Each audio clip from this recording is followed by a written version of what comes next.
मार्च 2026 दिन बुधवार, हिंदी तिथि चतुर्दशी रहेगी सुबह 8:30 बजे तक। उसके बाद अमावस्या तिथि शुरू हो जाएगी और फिर कल 19 मार्च को चैत्र नवरात्रि की भी शुरुआत होगी और हिंदू नववर्ष भी शुरू हो जाएगा। चलिए बात करते हैं आज के मुख्य समाचार। पहली खबर, एयर इंडिया ग्रुप का बड़ा अपडेट। आज 18 मार्च को पश्चिम एशिया से 50 उड़ानें संचालित की जाएगी ईरान इजराइल जंग के बीच। वहीं मौसम विभाग ने भी चेतावनी दी है, आज से अगले 3 दिन देश भर के कई राज्यों में तूफानी मौसम देखने को मिलेगा। आंधी और बारिश का दौर चलेगा, गर्मी से थोड़ी राहत मिलेगी। आगे मैं आपको बताऊंगा और भी पूरे मौसम समाचार विस्तार से। और खबर है राजस्थान जयपुर में करनी सेना और सैवन समाज आज जयपुर में विरोध प्रदर्शन करेंगे। यूजीसी के नए नियम के खिलाफ जुटेंगे लोग। और यूपी बोर्ड में पहली बार स्टेट मार्किंग से मिलेंगे नंबर। आज 18 मार्च से ही उत्तर प्रदेश बोर्ड की उत्तर पुस्तिकाएं कॉपियां चेक होने जा रही है। वहीं राष्ट्रीय राजधानी दिल्ली में आज से शुरू हो रहा भारत जनजाति महोत्सव 2026 भी है। और राजधानी दिल्ली में जल बोर्ड ने अलर्ट जारी किया, आज और कल 18-19 मार्च को कई इलाकों में पानी नहीं आएगा। जानकारी आप देख सकते हैं। चलिए आगे बढ़ते हैं अपन खबरों में। सबसे पहले ईरान इजराइल अमेरिका जंग को लेकर कुछ बड़े अपडेट देख लेते हैं। देखिए, युद्ध के हालातों को 18 दिन हो चुके हैं। बीते दिन भी तेहरान पर भयंकर तेज हमले किए। श्रीलंका में ईंधन संकट भी देखने को मिला। तो ऐसे में पश्चिम एशिया संकट के माहौल के बीच प्रधानमंत्री नरेंद्र मोदी ने यूएई के राष्ट्रपति से फोन पर बातचीत की और हॉर्मुज रूट से निर्बाध परिवहन पर भी सहमति बनी। ईद की मुबारकबाद और एकजुटता का संदेश पीएम मोदी ने यूएई के राष्ट्रपति से कई अहम मुद्दों पर चर्चा की।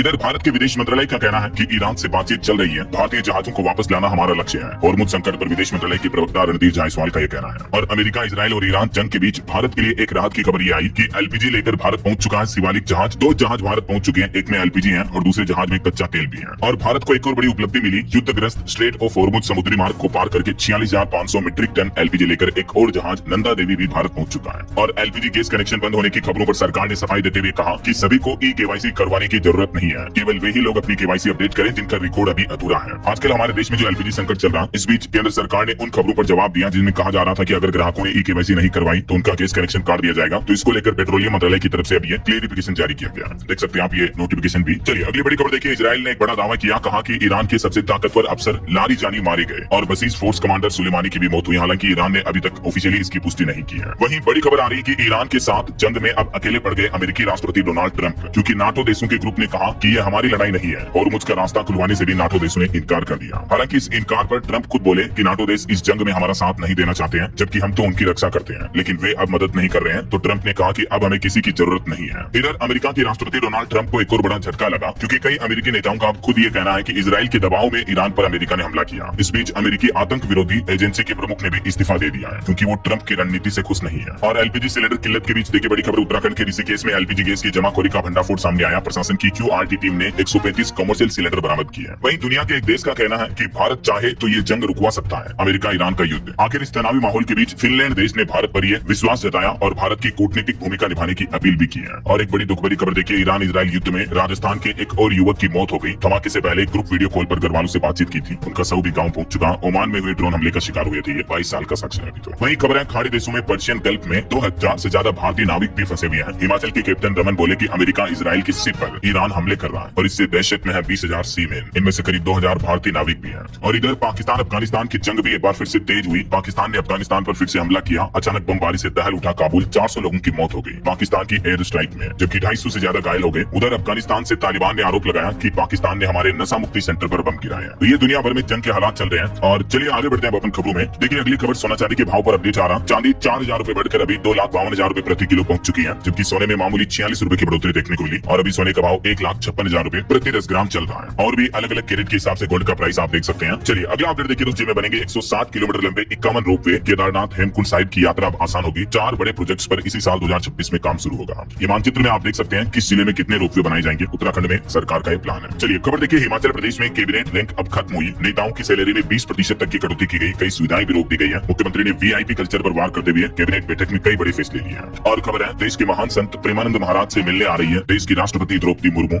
यूपी अयोध्या में श्री राम यंत्र भी स्थापित करेगी और 3 दिन वो उत्तर प्रदेश में ही रहेगी। कल 19 से 21 मार्च तक उनका यूपी में दौरा होगा। चलिए अगली खबर देखिए। लोकसभा से 8 विपक्षी सांसदों का निलंबन हटा। स्पीकर बिरला ने सांसदों से कहा कि पोस्टर और एआई से बनी तस्वीरें न दिखाएं। ध्वनि मत से प्रस्ताव पारित हुआ और ये सांसद जो निलंबित किए गए थे लोकसभा स्पीकर पर कागज के टुकड़े फेंकने के मामले में इनको सस्पेंड किया गया था, तो अब निलंबन इनका हट चुका है। वहीं चुनाव आयोग ने एक बड़ी कार्रवाई की। 5 राज्यों के विधानसभा चुनावों के लिए 1111 केंद्रीय पर्यवेक्षक तैनात किए गए। अप्रैल में चुनाव होंगे, उससे पहले निर्वाचन आयोग की तरफ से बड़ा फैसला लिया विधानसभा चुनाव और उपचुनाव के लिए। इधर पश्चिम बंगाल में मुख्यमंत्री ममता बनर्जी ने 74 विधायकों के टिकट काटे। ममता सुवेंदु भवानीपुर में भिड़ेंगे। भाजपा नेता ने पिछली बार नंदीग्राम में मुख्यमंत्री को हराया था। और पॉलिटिक्स के कुछ और अपडेट देखिए। कांग्रेस ने उड़ीसा में 3 विधायकों को पार्टी से निकाला। राज्यसभा चुनाव में क्रॉस वोटिंग की। हरियाणा में कार्यकारी अध्यक्ष ने भी पार्टी छोड़ी। वहीं इधर राज्यसभा चुनाव को लेकर हरियाणा में देर रात तक हंगामा हुआ। उड़ीसा और हरियाणा में कांग्रेस विधायकों की क्रॉस वोटिंग हुई। एनडीए ने 37 में से 22 सीटें जीती। 10 सीटों का फायदा हुआ। हरियाणा कांग्रेस में भी बगावत देखने को मिली। क्रॉस वोटिंग के बाद अब कार्यकारी अध्यक्ष ने भी इस्तीफा दे दिया। और इधर पंजाब की राजनीति में कपिल शर्मा ने नवजोत सिंह सिद्धू के लिए वोट मांगे। बोले की भीड़ देखकर ऐसा लग रहा जैसे रैली चल रही हो। तो ये कुछ पॉलिटिक्स का माहौल चल रहा है। और चलिए आगे बढ़ते खबरों में। देखिए आपकी हेल्थ को लेकर रिपोर्ट सामने आ रही है कि मौसम बदलने पर क्या आप भी बीमार पड़ जाते हैं या आपकी फैमिली में कोई बदलते मौसम में बीमार हो जाता है, क्योंकि अभी गर्मियां आ चुकी हैं। तो बदलते मौसम के सीजन में आप 11 जरूरी सावधानियां बरतें हैं। सबसे पहले तो देखिए मौसम परिवर्तन के दौरान बीमार होने का रिस्क इन लोगों को ज्यादा होता है जो पहले से ही डायबिटीज है या अस्थमा या इस तरह की बीमारियों से संक्रमित रहते हैं। और बच्चे बुजुर्गों को भी ज्यादा मौसम परिवर्तन पर बीमार होने का खतरा होता है। इसके पीछे वजह यह है क्योंकि गर्मियों में दिन लंबे होते हैं, देर तक उजाला रहता है, तो मेलाटोनिन बनने की प्रक्रिया बाधित होती है। तो मौसम बदलने पर माता पिता बच्चों का ख्याल कुछ ऐसे रखें। बैलेंस डाइट दें, हाइड्रेशन बनाए रखें, ठंडा गर्म होने से बचाएं, हाइजीन का ध्यान रखें, जरूरी टीके वगैरह लगवाएं। क्योंकि गर्मियां आ रही हैं तो आप भी ये 11 जरूरी सावधानियां बरतें। इन टिप्स को फॉलो अप करें ताकि आप स्वस्थ रह पाएं। और इसके अलावा मौसम बदलने पर हेल्थी डाइट तो आपको लेनी ही है, जैसे मौसमी फल, सब्जियां, प्रोटीन रिच फूड वगैरह, जंक फूड से बचें। चलिए अगला अपडेट देखिए। कुलदीप यादव की दुल्हन के साथ विंटेज कार से एंट्री हुई। मुख्यमंत्री योगी आदित्यनाथ के पैर छुए उन्होंने। अखिलेश ने गले लगाया। रिसेप्शन में गंभीर धवन और जडेजा भी पहुंचे। ये कुछ तस्वीरें आप देख सकते हैं। और टेक न्यूज से खबर है अब चैटिंग और भी मजेदार होगी। वॉइस नोट्स के लिए इंस्टाग्राम एक AI फिल्टर्स फीचर लेकर आ रहा है। इसके अलावा इंस्टाग्राम क्लिकेबल लिंक फीचर भी ला रहा है, यानी अब पोस्ट के नीचे ही आपको क्लिक करने का मौका मिलेगा अगर कोई लिंक डाल दोगे तो ऐसा। और खबर है जल जीवन मिशन 2.0 को लेकर ग्रामीण पेयजल व्यवस्था की तैयारियों के लिए जल शक्ति मंत्रालय ने राजस्थान और मध्य प्रदेश राज्यों के साथ MOU साइन किया। वहीं उत्तर प्रदेश में देखिए इन महिलाओं को मिलेंगे लैपटॉप और मोबाइल। यूपी के डिप्टी CM ने बैंकों को भी निर्देश दिया। वैसे तो उत्तर प्रदेश सरकार ने 1 करोड़ लखपति दीदी बनाने का लक्ष्य तेजी से पूरा करने का निर्देश दिया है और इन्हें लखपति दीदियों को आत्मनिर्भर बनाने के लिए अब यूपी सरकार लैपटॉप, मोबाइल वगैरह भी देगी। और भी डिटेल्स आप देख सकते हैं। वही खबर है उत्तराखंड के बद्रीनाथ केदारनाथ धाम में यात्रा से पहले नई SOP लागू हुई। मोबाइल फोन ले जाने पर, फोटोग्राफी करने पर और गैर सनातनियों के प्रवेश पर पूर्ण रूप से प्रतिबंध रहेगा इस बार 4 धाम यात्रा में। और देखिए पांडुलिपियों में छिपा इतिहास अब लेगा डिजिटल रूप। केंद्र सरकार के संस्कृति मंत्रालय ने शुरू किया ज्ञान भारतम मिशन। इस मिशन का मुख्य उद्देश्य हमारे देश की प्राचीन पांडुलिपियों को संरक्षित करना और इन्हें डिजिटलाइज करना है। तो अब आपको ऑनलाइन पोर्टल पर इस तरह की पौराणिक पांडुलिपियां भी देखने को मिलेंगी। वहीं राहुल गांधी के मानहानि केस पर सुप्रीम कोर्ट ने सुनवाई करते हुए कहा कि केस जिम्मेदाराना बयान देने से बचें। वीर सावरकर पर जो राहुल गांधी ने उल्टी सीधी टिप्पणी की थी, इसको लेकर सुप्रीम कोर्ट ने राहुल गांधी को चेतावनी दी है। बहरहाल अभी तो अपन कुछ और महत्वपूर्ण और काम की खबरें देखेंगे दोस्तों, लेकिन फिलहाल वक्त तो चला है आज के ताजा मौसम समाचार जानने का। और हाँ, एक छोटी सी रिक्वेस्ट है। मौसम विभाग ने चेतावनी जारी की। हिमाचल प्रदेश, बिहार समेत देश के 17 राज्यों में बारिश का अलर्ट है। गंगोत्री, यमुनोत्री में बर्फबारी भी देखने को मिल रही। केदारनाथ में तापमान -11 डिग्री चल रहा है। कुछ अलग अलग राज्यों के मौसम की स्थितियां देखिए आप। मध्य प्रदेश में आज से नया सिस्टम एक्टिव होगा। MP के लगभग आधे जिलों में बारिश की चेतावनी है। बीते दिन भी भोपाल, इंदौर, ग्वालियर में कई जगहों पर आंधी बारिश देखने को मिली है। ये देख सकते हैं आप मध्य प्रदेश में आज और कल 18 मार्च, 19 मार्च और 20 मार्च अगले 3 दिन किन किन जिलों में बारिश की चेतावनी है। इधर राजस्थान में भी मौसम विभाग ने कहा कि अगले 3 दिन मौसम बिगड़ा रहेगा। 20 मार्च तक राजस्थान के कई जिलों में ताबड़तोड़ बारिश होगी है। कई जिलों में तो आंधी बारिश के साथ ओले गिरने का भी अलर्ट है। दिन भर बीते दिन भी बादल छाए रहे कई जिलों में। और आज से राजस्थान में फिर बदलेगा मौसम। आज 18 मार्च को लगभग उत्तरी और पश्चिमी राजस्थान के इन जिलों में बारिश का येलो अलर्ट है और कल 19 मार्च को तो लगभग पूरे राजस्थान के सभी जिलों में येलो अलर्ट की चेतावनी है। इधर उत्तर प्रदेश में भी मौसम फिर से बिगड़ेगा। 4 दिन बारिश का अलर्ट है। आंधी चलेगी, बिजली भी गिर सकती है। और छत्तीसगढ़ में भी देखिए दोस्तों गरियाबाद में घनी धुंध छाई हुई है। बारिश के साथ ओले गिरे कई जिलों में। आज भी 19 जिलों में आंधी बारिश का अलर्ट है। पंजाब के भी 4 जिलों में बारिश की चेतावनी। 2 दिन में तापमान में 7-8 डिग्री तक की भारी गिरावट देखने को मिली। 21 तारीख तक पंजाब में मौसम खराब रहेगा। इधर हरियाणा में भी देखिए पहाड़ी राज्यों में जो बर्फबारी हो रही है, इस वजह से हरियाणा में वापस मानो ठंड लौट चुकी है। दिन और रात का तापमान गिरा। 19 तारीख से कल से बारिश और ओलावृष्टि की भी संभावना रहेगी हरियाणा के कई जिलों में। झारखंड में भी 21 मार्च तक बदला रहेगा मौसम। आज भी वज्रपात और तेज हवाओं का अलर्ट है। 50 किलोमीटर प्रति घंटा की रफ्तार से हवाएं भी चलेंगी। और बिहार में देखिए तेजस्वी की फ्लाइट भी कोलकाता की जगह गुवाहाटी डाइवर्ट की गई। खराब मौसम के चलते आज भी बिहार के 20 जिलों में बारिश का येलो अलर्ट है। किन किन जिलों में बारिश हो सकती है आप देख सकते हैं। पूर्वी बिहार के ज्यादातर जिलों में बारिश की चेतावनी है। और पहाड़ी राज्यों की बात करें तो हिमाचल प्रदेश में देखिए आज से फिर से भारी बारिश और बर्फबारी का अलर्ट है। 3 जिलों में तो ओलावृष्टि का ऑरेंज अलर्ट। 60 किलोमीटर प्रति घंटा की रफ्तार से तूफानी हवाएं भी चलेगी। उत्तराखंड के भी 6 जिलों में बारिश की चेतावनी। गंगोत्री, यमुनोत्री धाम में रात में भी बर्फबारी देखने को मिली। कई इलाकों में तो चने के आकार के ओले भी गिरे। बाकी ये भारत के मानचित्र में आप देख सकते हैं लगभग पूर्वी और दक्षिणी भारत के ज्यादातर राज्यों में बारिश का अलर्ट है। अगले 2 दिन तक पूरे भारत के कई राज्यों में मौसम खराब देखने को मिलेगा। वैसे आपके राज्य में, आपके जिले में भी मौसम का हाल क्या चल रहा है दोस्तों, कमेंट करके बताओ तो मुझे। आप कौन से जिले में, कौन से राज्य में रहते हैं, कहां से ये वीडियो देख रहे हैं, कमेंट में बताइएगा तो, ताकि आपका DLS भाई आपके मोबाइल तक आपके राज्य सरकार की नई योजनाएं, नई सरकारी स्कीम्स की जानकारी भी आपके मोबाइल तक पहुंचा दूंगा मैं। आप खुद एक बार चैनल पर जाकर विजिट करके देखना। हर रोज काम की खबरें, महत्वपूर्ण न्यूज अपडेट जो होते हैं ना, वो आप डेली इस DLS न्यूज चैनल पर देख सकते हो। तारीख वाइज डेली वीडियो मिल जाता है आपको। तभी तो मैं आपको रोजाना कहता रहता हूं दोस्तों कि अगर आप अभी तक भी DLS न्यूज चैनल से जुड़े नहीं हो तो जुड़ जाइए। चैनल को सब्सक्राइब करके बेल आइकन जरूर दबा दीजिएगा और इस वीडियो पर एक लाइक और शेयर भी कर देना, ताकि आपको रोजाना की ताजा खबरें, महत्वपूर्ण मुख्य समाचार, काम के न्यूज अपडेट सबसे पहले आपके मोबाइल पर मिलते रहेंगे। ओके, और चलिए बिना टाइम वेस्ट किए सीधा आगे बढ़ते हैं खबरों में। कुछ मार्केट अपडेट्स पर नजर डाल लेते हैं। तो देखिए आखिरकार भारी गिरावट के बाद शेयर बाजार में कुछ बढ़ोतरी देखने को मिली। बीते दिन सेंसेक्स 568 अंक चढ़कर 76,071 पर बंद हुआ। निफ्टी भी 172 अंक चला। वहीं खबर है रिलायंस और HDFC समेत 5 बीमा कंपनियों पर सरकार ने 8 करोड़ का जुर्माना लगाया। इन कंपनियों पर गलत तरीके से बीमा पॉलिसी बेचने का आरोप लगाया। और सरकार ने भी डेटा जारी करते हुए बताया कि अब हमारे देश में 25,000 ग्राम पंचायतों को 100% बीमा कवर मिलेगा। केंद्र सरकार ग्रामीण इलाकों में बीमा योजना को बढ़ावा देने के लिए नया प्लान किया है। और खबर है टाटा स्टील बोर्ड ने NINL विलय और $2 अरब के निवेश को भी मंजूरी दी। वहीं अडानी समूह को भी बड़ी बड़ी जीत मिली। 14,535 करोड़ में जय प्रकाश एसोसिएट्स का अधिग्रहण भी मंजूर हुआ। एनसीएलटी ने हरी झंडी दी। और खबर है दोस्तों, आपके निवेश का वारिस कौन होगा, इसको लेकर भी सरकार नए नियम लागू कर रही है। मार्केट रेगुलेटर सेबी के नए प्रस्ताव से डीमेट और म्यूचुअल फंड का नॉमिनेशन का पूरा खेल ही बदल जाएगा। नॉमिनेशन के नियमों को लेकर मार्केट रेगुलेटर सेबी ने यह नया प्रस्ताव बनाया, यानी नॉमिनेशन अब आपकी चॉइस नहीं होगी, बल्कि सिस्टम खुद ब खुद ये अपडेशन करेगा। डिटेल्स आप देख सकते हैं। इसके अलावा नॉमिनी की संख्या में कटौती और नए डिजिटल नियमों को लेकर भी सेबी ये प्लान कर रही है। पहले अधिकतम 10 नॉमिनी जोड़ सकते थे, इन्हें घटाकर 4 करने का प्रस्ताव रखा, वगैरह वगैरह। वहीं सेबी बदलेगा म्यूचुअल फंड डिस्ट्रीब्यूटर के नियम भी। इसके लिए एक वर्किंग ग्रुप भी बनाया गया है। एनआईएसएम कोर्स भी आसान होगा, ये भी सेबी के नए प्लान है। और खबर है, विदाई एसेट का नाम एशिया और इंडिया बुक ऑफ रिकॉर्ड्स में शामिल हुआ। वहीं देखिए, लोगों के बैंक खातों में मिनिमम बैलेंस यानी न्यूनतम राशि न रख पाने के कारण गरीबों को 19,000 करोड़ का जो नुकसान हुआ, ये मुद्दा भी राज्यसभा सांसद राघव चड्ढा ने संसद में उठाया। और खबर है, जियो पेमेंट्स बैंक ने ग्रामीण क्षेत्रों के लिए यूपीआई आधारित नकद निकासी सेवा भी शुरू की है, जिससे कि ग्राहक बिना डेबिट कार्ड के भी क्यूआर कोड स्कैन करके नकद निकाल सकेंगे, पैसे विड्रॉ कर पाएंगे ऐसा एटीएम से, जियो पेमेंट्स बैंक के जरिए। और वित्त मंत्री निर्मला सीतारमण ने प्लान किया कि 2033 तक देश के हर नागरिक को मिलेगा स्वास्थ्य बीमा का लाभ। राज्यसभा में खुद फाइनेंस मिनिस्ट्री की तरफ से ये बड़ी घोषणा की गई। और भारतीय रिजर्व बैंक आरबीआई का बड़ा कदम देखिए, बैंकिंग सिस्टम में तरलता यानी लिक्विडिटी को दूर करने के लिए 48,014 करोड़ रुपए डाले। और एलपीजी गैस सिलेंडर की किल्लत पर सरकार का कहना है कि अफवाहों से बचें, घबराएं नहीं, घर पर ही मिलेगा सिलेंडर। सरकार ने एलपीजी प्रयोग में किफायत बरतने की भी अपील की है देशवासियों से। वहीं चीन के साथ भारत का व्यापार घाटा पहली बार 9.5 लाख करोड़ रुपए के करीब रहा है। और देखिए, ब्रुसेल्स में हुई अहम बैठक में विदेश मंत्री ने एफडीए यानी फ्री ट्रेड एग्रीमेंट को बताया भारत और यूरोपीय यूनियन के रिश्तों का टर्निंग पॉइंट। नीता अंबानी को मिला ह्यूमैनिटेरियन अवार्ड भी। शिक्षा, स्वास्थ्य और महिला सशक्तिकरण में उनके योगदान के लिए उन्हें इस अवार्ड से सम्मानित किया गया। चलिए अगला अपडेट देखिए दोस्तों, बिहार में 31 मार्च तक जीवन प्रमाणीकरण करवाना अनिवार्य होगा, नहीं तो पेंशन भुगतान बाधित कर दिया जाएगा। ये सरकार ने आदेश जारी किया है। लाइफ सर्टिफिकेट अपडेट करना होगा। वहीं बिहार में बनेंगे 534 नए मॉडल स्कूल। शिक्षकों की नियुक्ति को लेकर भी जल्दी एसओपी तैयार होगी, नीतीश सरकार की ये घोषणा है। और बॉलीवुड से खबर देखिए, दिवंगत एक्ट्रेस श्रीदेवी के प्रॉपर्टी विवाद में बोनी कपूर हाईकोर्ट पहुंचे। जानवी और खुशी कपूर संग याचिका दाखिल की। चेन्नई ईसीआर संपत्ति पर कानूनी लड़ाई तेज हुई है। और हाल ही में जो विवादित गाना आया संजय दत्त और नोरा फतेही का, वो गाना भी यूट्यूब से हटा दिया गया। इस गाने में अश्लीलता के चलते इस गाने के लिरिक्स की वजह से इसको हटाया गया। और देखिए,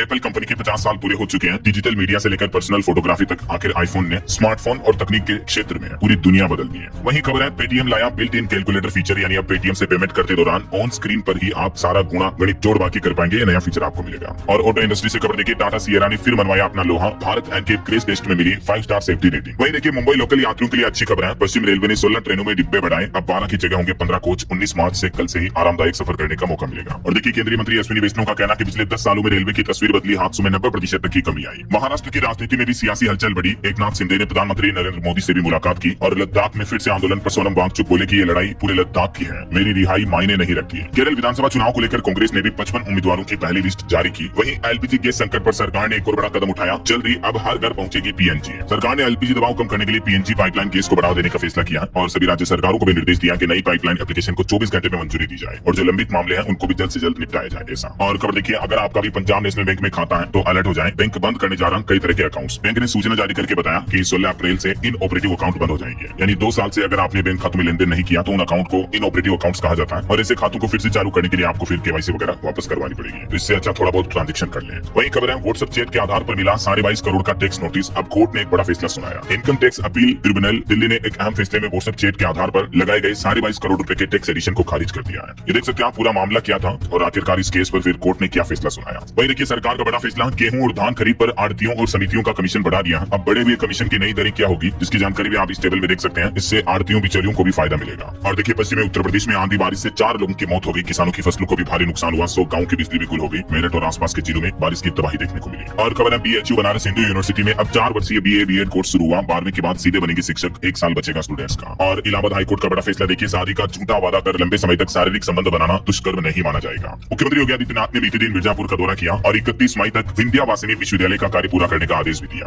और यूपी के माध्यमिक शिक्षकों और कर्मचारियों के लिए भी खुशखबरी है। योगी सरकार ने ग्रेच्युटी में भी बढ़ोतरी कर दी। मैंने आपको बताया था 20 लाख से बढ़ाकर 25 लाख कर दिया ग्रेच्युटी को। वहीं उत्तर प्रदेश में मत्स्य पालकों के लिए मोती संवर्धन योजना भी चलाएगा मत्स्य विभाग। लाभार्थियों को मिलेगा अनुदान और प्रशिक्षण भी। और देखिए, मध्य प्रदेश भोपाल की यह घटना, एक रिटायर्ड जज के ही घर से 4 एलपीजी गैस सिलेंडर चोरी हो गए। देखिए जरा। वहीं खबर है, हिमाचल शिमला में सतलुज पेयजल योजना शुरू हुई। विधायक जना रथा ने किया उद्घाटन, कहा कि अब नहीं रहेगा शहर में पानी का संकट। और राजस्थान में मेवाड़ राज परिवार के संपत्ति विवाद मामले पर दिल्ली हाईकोर्ट से पद्मजा कुमारी को बड़ा झटका लगा। लक्ष्यराज सिंह बोले कि सच्चाई की जीत हुई। देख सकते हैं आप हाईकोर्ट ने इस मामले में क्या फैसला सुनाया। वहीं देखिए, राजस्थान में 1 अप्रैल से सरसों चना की समर्थन मूल्य एमएसपी पर खरीद शुरू हो जाएगी। जयपुर में भी 42 केंद्र स्थापित किए गए। और एक आरटीआई रिपोर्ट में चौंकाने वाला खुलासा सामने आ रहा है कि राजस्थान में रोजगार कार्यालयों से 5 साल में नहीं मिली सरकारी नौकरी। 22 लाख से ज्यादा बेरोजगार भी पंजीकृत है जबकि इस पर। वहीं खबर है, दिल्ली एनसीआर में फिर से ठंड बढ़ सकती है। 3 दिन होगी झमाझम बारिश। 40 किलोमीटर प्रति घंटा की रफ्तार से तेज हवाएं भी चलेगी। मौसम विभाग ने चेतावनी जारी की है 18, 19, 20 तारीख तक। और सुप्रीम कोर्ट का बड़ा फैसला देखिए, पितृत्व अवकाश पर भी कानून बने। सुप्रीम कोर्ट ने केंद्र सरकार को सलाह दी और कहा कि पालन पोषण सिर्फ माँ की जिम्मेदारी नहीं है, बल्कि पितृत्व अवकाश को लेकर भी केंद्र सरकार कानून बनाए। ऐसा वहीं खबर है महाराष्ट्र में भी अब जबरन धर्मांतरण पर अपराध माना जाएगा और कानूनी कार्रवाई होगी। मुख्यमंत्री बोले कि विधेयक किसी धर्म के खिलाफ नहीं है। मध्य प्रदेश कैबिनेट के कुछ बड़े फैसले देखिए आप। पीडब्ल्यूडी के लिए 4525 करोड़ रुपए मंजूर हुए। एमपी उज्जैन में बनेगा एलिवेटेड कॉरिडोर भी। रीवा में सिंचाई परियोजना को भी मंजूरी मिली, इतना बजट रखा गया इसके लिए। और मध्य प्रदेश की सीसीआईपी बैठक में उद्योगों को अतिरिक्त रियायतें देने पर भी सहमति बनी। 12 नई इकाइयों से 12,000 रोजगार के अवसर भी पैदा होंगे। मुख्यमंत्री मोहन यादव की अध्यक्षता में ये बैठकों पर कई बड़े फैसले लिए गए। इसके अलावा मध्य प्रदेश में रीवा रायपुर उड़ान सेवा शुरू हुई। मुख्यमंत्री मोहन यादव बोले कि जल्द ही उज्जैन व शिवपुरी में भी नए एयरपोर्ट शुरू होंगे। किसानों को मिलेगा 40 रुपए प्रति क्विंटल बोनस। केरल को मध्य प्रदेश सरकार बेचेगी 554 एकड़ जमीन भी। पनवार माइक्रो सिंचाई परियोजना को भी मंजूरी मिली। ये कुछ एमपी कैबिनेट बैठक के महत्वपूर्ण फैसले रहे। और एक बड़ी सड़क दुर्घटना देखिए मध्य प्रदेश के उज्जैन में कार और ट्रक की टक्कर में एक भाजपा नेता समेत 3 लोगों की मौत हो गई। सांवरिया सेठ के दर्शन करने जा रहे थे, तभी बड़ा भयंकर सड़क हादसा हो गया। चलिए कुछ एजुकेशनल अपडेट्स देखिए आप। एसएसबी में 1060 वैकेंसी निकली है। यूपी ट्रिपल एससी ने 402 पदों पर भर्ती का नोटिफिकेशन भी जारी किया। और भी कुछ अलग अलग सरकारी नौकरियों की जानकारी आप देख सकते हैं। थोड़ा सा वीडियो को पॉज करके देख लीजिएगा। वहीं खबर है एनसीईआरटी ने 8वीं की किताब से ये विवादित नक्शा भी हटा दिया। जैसलमेर बीकानेर को मराठा अंपायर बताया हुआ था इस नक्शे में। और खबर आ रही कि छत्तीसगढ़ बोर्ड का 12वीं का हिंदी पेपर लीक हुआ। एफआईआर दर्ज हुई। दावा किया जा रहा है कि व्हाट्सएप पर 15 सवाल सेंड किए गए। सचिव बोली कि जांच रिपोर्ट के बाद एक्शन लेंगे। और छत्तीसगढ़ में नदियों के संरक्षण वाली कमेटी से हटाए जाएंगे सेक्रेटरी। हाईकोर्ट ने कहा कि विशेषज्ञों को शामिल करें इस कमेटी में। उत्तर प्रदेश में बीते दिन भी गैस सिलेंडर की किल्लत को लेकर कई जगहों पर धक्का मुक्की देखने को मिली। रायबरेली में पुलिस से नोकझोंक भी हुई। कानपुर में 3 दिन में 5 लाख गैस सिलेंडर बुक हुए। और यूपी की 3 सीटों पर उपचुनाव भी 10 अप्रैल के बाद होंगे। और उत्तर प्रदेश के गाजियाबाद के हरीश राणा को इच्छा मृत्यु के लिए अब आज से पानी देना बंद कर दिया है। अब माँ बाप भी उनसे नहीं मिल सकते हैं। एम्स में डॉक्टर बोले कि 1 से 2 सप्ताह लगेंगे इच्छा मृत्यु प्रोसेस को पूरा होने में। ये कोमा में है अभी पिछले 13-14 सालों से। और सुप्रीम कोर्ट ने इनको इच्छा मृत्यु की इजाजत दी है। और खबर आ रही कि उत्तर प्रदेश की 32,480 स्कूल बने निपुण विद्यालय। 25 मार्च को भव्य समारोह का भी आयोजन होगा। ओके, और अंत में आज के राशिफल पर नजर डाल लेते हैं। देखिए मेष राशि वालों को इनकम बढ़ाने के मौके मिलेंगे और धनु राशि वालों की प्रॉपर्टी की डील भी हो सकती है। और भी कुछ अलग अलग राशियों का राशिफल आप देख सकते हैं स्क्रीन पर। और हाँ दोस्तों, 1 अप्रैल से इनकम टैक्स के नए नियम लागू होंगे। सैलरी, घर, गाड़ी, रिटायरमेंट फंड और एम्प्लॉयर गिफ्ट्स पर भी अब टैक्स लगेगा। जी हाँ, केंद्र सरकार की तरफ से न्यू इनकम टैक्स रिफॉर्म्स को लेकर यह नोटिफिकेशन जारी किया गया। 1 अप्रैल से हमारे देश में नया इनकम टैक्स सिस्टम लागू होने जा रहा है, जो कि मौजूदा इनकम टैक्स एक्ट 1961 की जगह लेगा। तो इस इनकम टैक्स रूल्स 2026 के ड्राफ्ट में क्या क्या बदलाव देखने को मिलेंगे आपको? 10 बड़े बदलाव जो सीधा आम आदमी की जेब पर असर डालेंगे। आपकी सैलरी से लेकर निवेश तक 1 अप्रैल से इनकम टैक्स से जुड़े कई रूल्स बदल जाएंगे। तो इन सभी नियमों की विस्तार से जानकारी मैं आपको आज दिन में डीएलएस न्यूज चैनल पर अलग से अपडेट में बता दूंगा वीडियो में, क्योंकि 10 ही नियमों को अभी मैं विस्तार से बताऊंगा तो काफी ज्यादा लंबा समय लग जाएगा। फिलहाल आगे बढ़ते खबरों में देखिए आप अगला अपडेट। उत्तराखंड राज्य के बाद अब गुजरात में भी यूसीसी कानून लागू करने की तैयारी कर रही है सरकार। समिति ने गुजरात के मुख्यमंत्री भूपेंद्र पटेल को इसकी रिपोर्ट भी सौंपी है। 24 मार्च को सदन में ये विधेयक पेश किया जा सकता है। यूसीसी यानी यूनिफॉर्म सिविल कोड समान नागरिकता संहिता कानून लागू हो सकता है अब गुजरात में भी। चलिए सुप्रीम कोर्ट का एक बड़ा फैसला देखिए। बच्चा गोद लेने वाली हर माँ को समान रूप से मातृत्व अवकाश पाने का अधिकार है। सुप्रीम कोर्ट ने एक केस पर सुनवाई करते हुए महत्वपूर्ण फैसला सुनाया। बच्चा गोद लेने पर माँ को 12 सप्ताह की छुट्टी दी। 3 महीने से कम उम्र का नियम भी हटा दिया। सुप्रीम कोर्ट ने कहा कि पिता को भी छुट्टी का नियम बनाया जाए। सुप्रीम कोर्ट ने इस केस पर सुनवाई करते हुए कहा कि जो महिला अगर कानूनी रूप से बच्चा गोद लेती है तो उसे भी चाहे बच्चे की उम्र कुछ भी क्यों ना हो 12 सप्ताह की मेटर्निटी लीव मिलेगी। ऐसा और हार्ट अटैक की बड़ी खबर देखिए। टीवी देखते देखते एक वकील को हार्ट अटैक आया, अस्पताल पहुंचने से पहले ही मौत हो गई। उत्तर प्रदेश के एटा का ये मामला है और एटा में इसी तरह का एक और मामला भी देखने को मिला। और बड़ी खबर आ रही है, वंदे मातरम अनिवार्य करने के निर्देश के खिलाफ नगा छात्र संघर्ष ने रैली निकाली है नागालैंड में। और वहीं भारत के लिए एक बड़े गर्व की बात देखिए, हमारे देश के रिजर्व बैंक आरबीआई को मिला initiative of the year award. सुरक्षित बैंकिंग डोमेन बैंक.in के लिए लंदन के सेंट्रल बैंकिंग ने ये सम्मान दिया। और बड़ी खबर आ रही है, अब अंडों पर भी होगी एक्सपायरी डेट। मैन्युफैक्चरिंग भी लगाना अनिवार्य होगा, यानी आप अंडों को कितने दिन तक इस्तेमाल कर पाएंगे, कब तक अंडे ताजा रहेंगे, ये सब कुछ जानकारी आपको अंडा खरीदते समय मिलेगी। उत्तर प्रदेश सरकार 1 अप्रैल 2026 से ही अंडों पर उत्पादन और एक्सपायरी डेट लिखना अनिवार्य करने जा रही है। यूपी में अब नहीं बिक सकेगा पुराना अंडा। योगी सरकार ने अंडों की बिक्री को लेकर सख्त नियम लागू कर दिया। अंडे पर एक्सपायरी डेट लिखी होगी, ताजा बताकर अब खराब अंडे नहीं बेच पाएंगे दुकानदार। ये न्यू रूल्स एंड रेगुलेशंस लागू होने जा रहे हैं। वहीं खबर है, पंजाब में भी सोलर पैनल वालों के लिए नया टैरिफ तय किया सरकार ने। ये भी 1 अप्रैल से लागू होगा। न्यू टैरिफ की दरें क्या होगी जानकारी आप देख सकते हैं। और खबर देखिए, राहुल गांधी के खिलाफ 204 रिटायर्ड ब्यूरोक्रेट्स और सैन्य अधिकारियों ने लेटर लिखा, जिसमें लिखा कि संसद परिसर में आचरण नियमों के खिलाफ है, देश से माफी मांगे राहुल गांधी। हाल ही में राहुल गांधी ने संसद की सीढ़ियों पर बैठकर जो चाय बिस्किट खाए थे, उस मुद्दे को लेकर अब राहुल गांधी से ये माफी की मांग की जा रही है। और बड़ी खबर आ रही, एनआईए ने 6 यूक्रेनी और एक अमेरिकी नागरिक को गिरफ्तार किया। इन पर भारत के खिलाफ आतंकी साजिश रचने का आरोप है। वहीं देखिए, उद्योग शब्द की परिभाषा पर सुप्रीम कोर्ट में सुनवाई हुई। 9 जजों के बेंच के सामने इस मामले पर सुनवाई के दौरान सुप्रीम कोर्ट ने कहा कि तय होगा सरकारी विभाग या एनजीओ उद्योग माने जाएंगे या नहीं। अब इस मामले पर अगली सुनवाई आज 18 मार्च को खत्म हो जाएगी। देखते हैं फाइनल फैसला क्या आता है। सुप्रीम कोर्ट इन अहम मुद्दों पर उद्योग को लेकर फैसला देगा। और वहीं देखिए दोस्तों, सुप्रीम कोर्ट के सीजीआई ने सुझाव दिया कि फैमिली कोर्ट में वकील और जज काले चोंगे न पहने। जज, वकील और पुलिस को भी यूनिफॉर्म में नहीं आना चाहिए, इससे बच्चे डरते हैं। फैमिली कोर्ट को लेकर भारत के चीफ जस्टिस का ये ऑर्डर है। और देखिए, भारतीय डाक विभाग इंडिया पोस्ट ने शुरू की 3 प्रीमियम सेवाएं। अब 24 घंटे में पार्सल अगर आपके पास नहीं पहुंचा तो आपको रिफंड मिलेगा, यानी 24 आवर्स की गारंटी के साथ पार्सल की डिलीवरी करेगा इंडिया पोस्ट। देरी होने पर आपको पूरा पैसा वापस मिलेगा। टोटल 3 प्रीमियम सर्विस लॉन्च किया अलग अलग टाइम पीरियड के अकॉर्डिंग। लोडिंग। कौन कौन से आप देख सकते हैं 24 speed post, 24 speed post parcel और 48 स्पीड पोस्ट पार्सल। 24 घंटे और 48 घंटों को लेकर ये नई सुविधाएं शुरू की है इंडिया पोस्ट ने। इसके अलावा पार्सल की सिक्योर डिलीवरी के लिए अब बिना ओटीपी के पार्सल आपको नहीं मिलेगा, ओटीपी बेस्ड डिलीवरी सिस्टम लागू होगा। और डाक विभाग की इन नई प्रीमियम सर्विस के रेट्स क्या होंगे, चार्जेस, वो भी आप टेबल में देख सकते हैं। चलिए अगली खबर देखिए। मध्य प्रदेश हाईकोर्ट ने केंद्र सरकार से जवाब मांगा इस मुद्दे पर कि सेंट्रल स्कूलों में ईडब्ल्यूएस बच्चों को एडमिशन मिलता है तो फिर नवोदय स्कूलों में क्यों नहीं, क्योंकि इस नियम की वजह से लाखों छात्र प्रवेश से वंचित रह जाते हैं। तो इस मुद्दे को लेकर देखते हैं एमपी हाईकोर्ट के सवाल पर आखिर केंद्र सरकार क्या जवाब पेश करती है। फिलहाल देखिए अगली खबर। उत्तराखंड